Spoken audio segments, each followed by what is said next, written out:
Good evening, I am Mike Rabel. Today we're going to be discussing the topic of judicial review. Dun dun! Now you remember we talked at the beginning of the semester, we were talking about there are three branches of government, right? You've got your legislative branch, your executive branch, and your judicial branch. And the judicial branch, let's face it, at the beginning we weren't really clear what it was supposed to do. The Constitution says all the judicial power of the United States shall be vested in one Supreme Court, and such inferior tribunals as Congress may from time to time establish, ordain, and establish. Nobody really knew what that power was. They enumerated certain cases that could be tried and certain cases that could be appealed to the United States Supreme Court. You've got to realize that this is the nascent era of our Constitution. And at that point, they still had circuit judges, which means the members of the United States Supreme Court would actually have to take their horses and go out and ride circuit. And then they would come back and meet as a general body. But quite frankly, they didn't have a lot to do because there weren't that many cases in the federal system. States primarily were taking care of conflicts between people, debtors that had problems, people that wanted to foreclose on your farm, all that kind of stuff, generally handled at the state level. So there just wasn't a whole lot for the federal judiciary to do. As you may remember, the presidential election of 1800 was a strange election where Thomas Jefferson was running against John Adams, who was a Federalist, and he ran as a Democratic Republican. Jefferson gets 72 electoral votes, and his vice president, Aaron Burr, gets 72 electoral votes. Right? That ultimately gives rise to the 12th Amendment, and they say, hey, you've got to tell us which person you're casting these electoral votes for. Because what we ended up with was a tie, and as we mentioned when we were talking about the Electoral College, and a tie, it gets thrown to the House makes the choice, and the Senate makes the choice of the Vice President. So the contentious, very contentious election of 1800 is the breeding ground for a case called Marbury versus Madison. Marbury versus Madison is the case in which John Marshall, who's the U.S. Supreme Court Chief Justice at the time, establishes this concept of judicial review.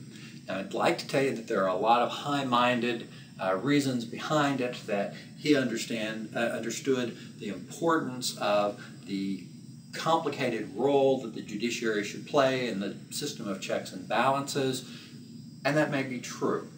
He may have understood all that. But if you dig through and actually get to the meat of Marbury versus Madison, you find that there may have been other factors at play. For one, Marshall was a Federalist. Marshall was a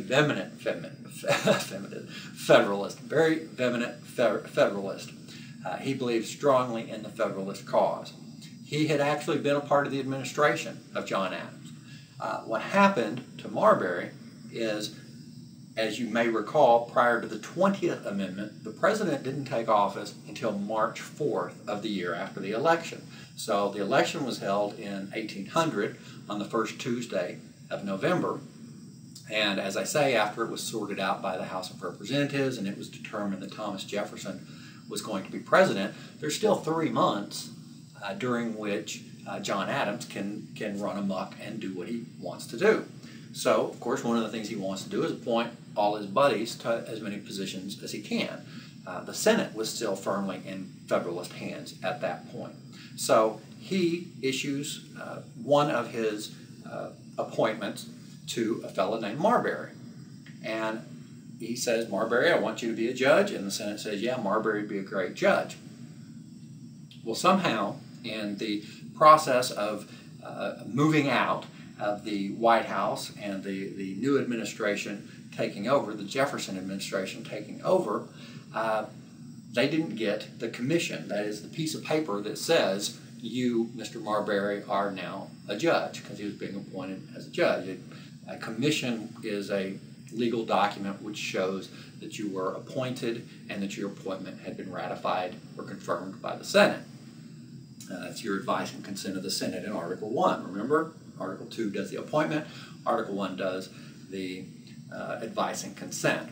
So the actual document had not been provided to Marbury. it was sitting on the desk of James Madison, who would later become president, but who was not a Federalist and who was not sympathetic to the Federalist cause. So what he did, he gets there in the morning of March the 4th, I guess it was actually at noon when he takes office. He comes in and he sees a pile of commissions sitting there. And he says, well, I'm not going to deliver these.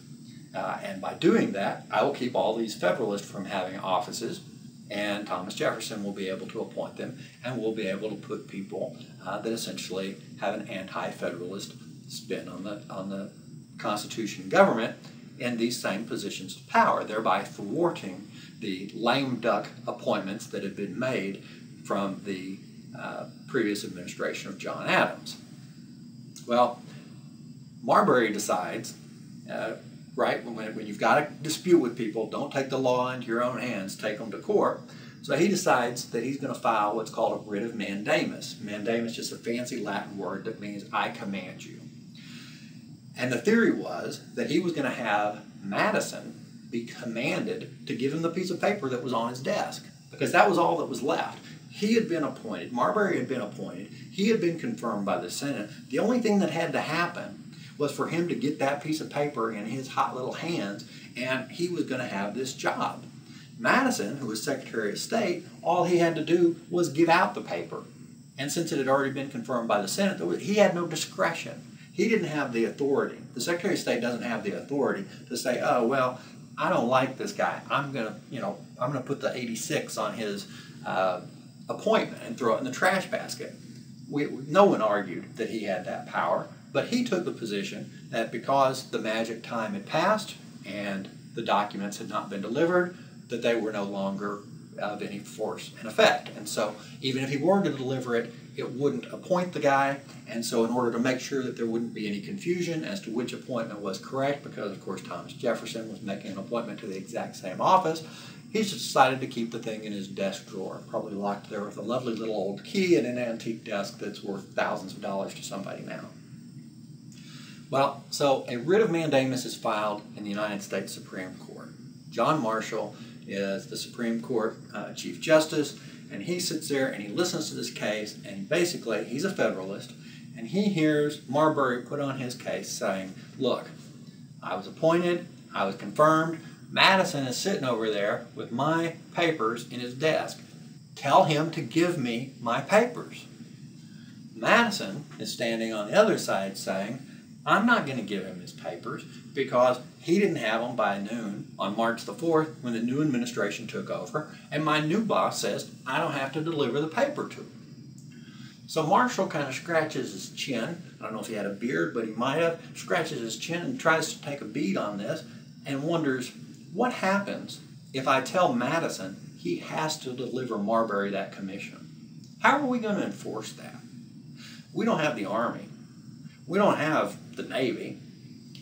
We barely have a bailiff, and it may have been, the guy from People's Court, Rusty the bailiff. They really have no power. What's going to happen if we tell this government, which is now comprised of people who are essentially anti-Federalist, what's going to happen if we tell them, well, we're the Federalist, we created this system, we know how the system works, and you have no authority not to deliver the commission to Marbury, Mr. Madison, deliver the commission. Probably bad things are going to happen. And in reality, what may well have happened if Marshall had taken that tack and done what he wanted to do, because clearly he wanted to have another Federalist in a position of authority, it would deny Jefferson that, and it would further his own cause, and it would make him look like a hero within his party. So there were a lot of reasons that Marshall would want to ensure that a Federalist got this position. But the problem was going to be, how in the heck are you going to enforce it? What are you going to do when they say no? What are you going to do to impress upon one of these other branches of government your authority to make this decision?